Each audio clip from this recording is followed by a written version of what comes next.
Lengkapi Ramadanmu dengan baiknya PGM 99.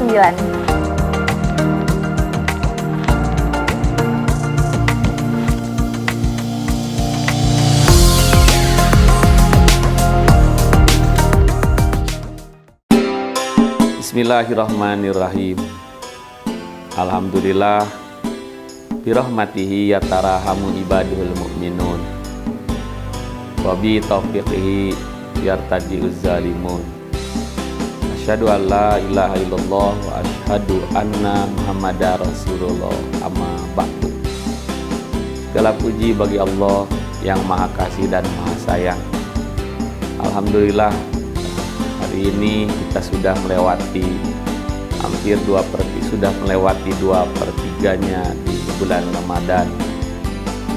Semoga Allah menerima amal saleh, amal ibadah, saum kita, tarawih kita dari perjalanan Ramadan yang pernah kita lewati. Dan semoga Allah memberikan kesehatan kepada kita untuk menyelesaikan sisa-sisa dari ibadah Ramadan yang akan kita lewati. Ikhwatul iman yang berbahagia, dalam kitab Fiqh Sunnah diterangkan tahun kedua Hijriah turunlah ayat tentang kewajiban saum Ramadan. Tepatnya di hari Senin tanggal 2 Sya'ban tahun kedua Hijriah turunlah perintah saum kepada umat Islam. Ayat itu yang sudah kita mafhum. Allah berfirman, a'udzubillahi minasyaitonirrajim. Ya ayyuhallazina amanu kutiba alaikumusiyam. Wahai orang yang beriman, diwajibkan kepada kalian siam atau puasa. Kama kutiba alal ladzina min qablikum, sebagaimana diwajibkan kepada orang-orang terdahulu. La'allakum tattaqun.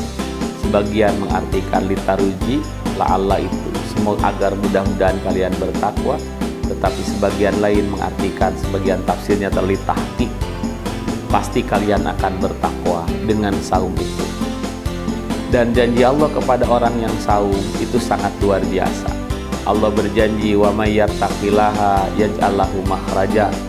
Barang siapa yang bertakwa, Allah akan selesaikan segala masalahnya. Wa may yattaqillaha yaj'al lahu min amrihi yusra. Orang yang bertakwa Allah akan mudahkan segala urusannya. Semoga ketika kita saum di bulan ini, kita dipastikan oleh Allah menjadi orang yang bertakwa. Segala masalah kita dimudahkan, segala persoalan kita Allah selesaikan. Amin ya rabbal alamin. Setelah ayat sampai la'allakum tattaqun, kemudian Allah melanjutkan dengan kalimahnya ayyamam ma'duda, yang berarti hanya sekedar beberapa hari saja. Ayyamam ma'dudat, hanya beberapa hari saja. Kalimat yang Allah firmankan kepada kita ini sesuai dengan prinsip penerapan hukum Islam. Sebagaimana kita ketahui, prinsip penerapan hukum Islam yang pertama adalah qalilut taklif, sedikitnya pembebanan sesuatu yang wajib terhadap kehidupan umat Islam. Adakah kewajiban yang banyak? Tidak ada. Kewajiban dalam Islam itu diminimalkan. Saum Ramadan 1 bulan 1 tahun, kalau dibandingkan persentasenya hanya 8% dalam kehidupan umat Islam.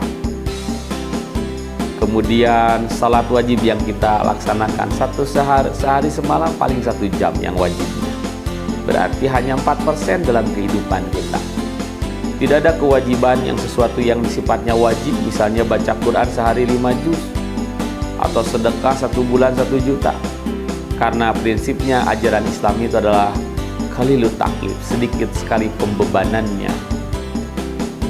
Nah, jadi hadirin sekalian, tidak ada kewajiban umat Islam yang sudah dibebankan yang sifatnya apa? Banyak, sedikit sekali. Maka kalimat saum Ramadan pun Allah mengatakan memberikan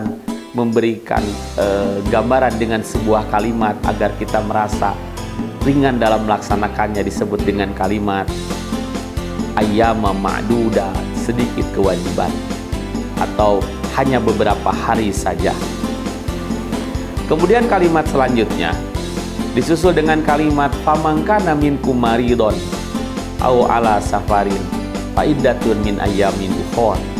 Barang siapa yang sakit atau bepergian, faidatun, silakan hitung untuk diganti di hari-hari yang lain. Kalimat yang kedua ini sesuai dengan prinsip penerapan hukum Islam, ialah adamu thiqali, tidak memberatkan. Ada yang sakit, silakan diqadha. Ada yang bepergian, silakan berbuka dan nanti diganti dengan hari-hari ketika dia sudah lapang. Nah, hadis kalian, maka kewajiban Islam itu yang kedua, prinsip penerapan hukum Islam itu adalah adamu thiqali, tidak memberatkan. Tidak ada ajaran Islam yang memberatkan. Ketika kita sholat tidak bisa berdiri, silahkan sambil duduk. Ketika tidak mampu sambil duduk, silahkan sambil berbaring. Rasulullah SAW pernah bersabda kepada para da'i-da'inya yang akan dikirim, yassiru wala tu'assiru, mudahkanlah oleh kalian kepada umat ini, janganlah kalian mempersulit mereka, janganlah membebani beban-beban yang berat. Dan nanti di akhir sebagian dari kalimat saum itu, yuridullahu bikumul yusra, Allah menginginkan hidup kalian itu mudah, melaksanakan agama itu mudah, tidak sulit. Nah, ada lagi hadis Rasulullah SAW dari Imam Bukhari, inna dina yusrun, sesungguhnya agama itu mudah untuk dijalankan. Sesuatu yang wajib itu mudah dijalankan, tidak ada yang sulit. Maka muncullah kaidah-kaidah fikih yang dibuat oleh para ulama menjabarkan kalimat bahwa prinsip penerapan hukum Islam itu tidak memberatkan. Misalnya kaidah hukum al-masyaqqatu tajlibut taysira, bahwa amal agama itu ketika sulit maka akan menjadi mudah, ketika berat maka akan menjadi ringan. Hadis sekalian, nah, menjadi ringan. Itulah prinsip hukum Islam yang kedua, ialah tidak memberatkan. Rasulullah SAW pernah bersabda kepada para imam-imamnya, mengatakan bahwa apabila kalian mengimami idza shalla ahadukum li ghairikum falyukhaffif, kalau kalian jadi imam maka bacaannya jangan terlalu panjang, yang ringan-ringan saja. Fa inna fikum mudhaifa, karena makmum itu ada yang tidak kuat, wal kabiro, ada yang sudah tua, wal marido, ada yang mungkin sakit, wadal hajati, ada yang mungkin ada seorang yang ada keperluan. Maka sekali lagi, perjalanan hukum Islam atau berbagai kewajiban yang ada dalam Islam, prinsip pertamanya adalah satu, sedikit pembebanan.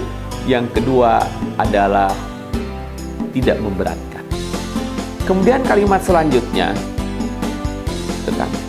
wa alal ladina yutikunahu, dan kepada orang yang kuat saum, bukan orang yang tidak kuat. Wa ala, dan bagi orang yang yutikunahu, kuat saum, fidyatun, dia boleh fidyah. Maksudnya orang yang kuat saum tetapi beresiko. Seperti misalnya bumil, ibu hamil. Ibu hamil kalau dipaksakan saum kuat, tapi beresiko. Manusia itu hidup bukan sekedar setelah lahir, sebelum lahir pun di perut ibu sudah hidup. Kalau ketika di perutnya ibu itu kurang nutrisi, resikonya bisa cacat fisik, cacat mental, atau mungkin kecerdasannya kurang. Maka Islam membolehkan bagi para ibu hamil, bukan bolehkan lagi, mengharuskan daripada beresiko.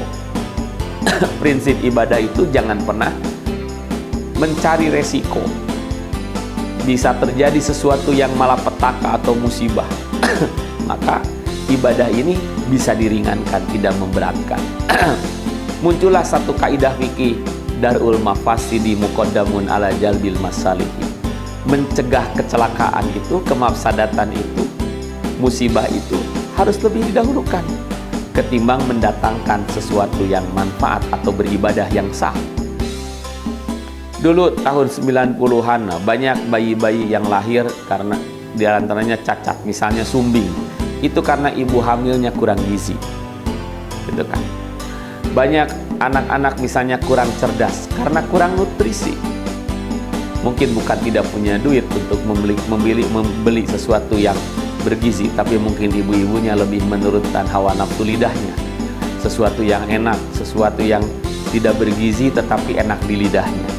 Ketika seorang ibu hamil, dia harus sadar betul bahwa dia sedang beri makan terhadap janin yang ada di perut ibunya. Sehingga makanlah sesuatu yang bergizi, yang baik, supaya anaknya sehat ketika lahir sempurna. Nah, kemudian orang yang beresiko, misalnya anak ibu yang sedang al-murdi'u, orang ibu yang sedang menyusui, silakan, itu dibayar dengan fidyah. Tidak ada ajaran Islam yang memberatkan. Kalau yang kodo tadi hanya 3 kelompok, yang dalam 2 kelompok ada di dalam Quran, 1 orang yang safar, 2 orang yang sedang sakit, dan yang ketiga adalah orang yang haid, maka gantinya kodo. Jiwatul iman yang berbahagia, semoga Ramadan kita menjadi Ramadan yang berkah. Kita tergugah bukan sekedar saumnya, mari kita telisik atau mari kita muhasabah, mana amal jihad yang Allah perintahkan kepada kita. Salurkan kewajiban jihad. Kalau ada masjid yang belum ada kegiatannya, kita hidupkan pengajiannya. Menghadiri pengajian adalah sebuah kewajiban. Membuat pengajian adalah jihad fisabilillah. Membuat lembaga pendidikan adalah jihad fisabilillah. Mengurus jamiah adalah jihad fisabilillah, untuk menerapkan atau untuk memperlebar dakwah Al-Quran dan Sunnah. Itu saja yang bisa disampaikan di hari ini. Mudah-mudahan Allah memaafkan segala kekurangan kesalahan kita di hari ini dan di masa depan. Aqulu qouli hadza fa astaghfirullah li wa lakum. Wassalamualaikum warahmatullahi wabarakatuh.